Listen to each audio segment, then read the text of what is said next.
Hi guys! Good morning! I hope you are okay today. So, kini nga video guys, isi-share lang nako para sa awareness sa uban. Anyway, this video is related lang ni siya sa Christmas party nga akong giatinan last night, no. So, this Christmas party kasi may exchanging gift kasi kami na nangyari noon. So, ang nangyari, ang advice sa amin na dapat yung Christmas gift namin dapat unisex. Okay? So, ang nangyayari guys, dahil unisex siya, nagiday uban di kasabot. Di sila kasabot guys, kay magpataka lagi sila pamili o gift. Wala siguro sila kasabot guys, unsa ang unisex.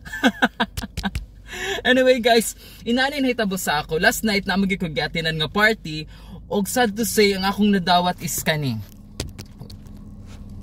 Muna siya akong nadawat guys, ipakita na ako.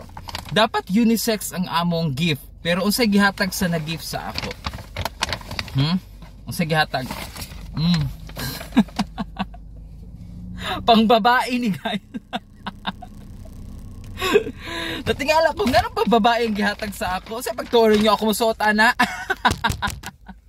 Sa sunod gani guys, kung wala gani mo kabalo unsay kuan, unsay instruction, di na lang kaya mo mag-gift. Labad-labad na mo sa akong ulo ba?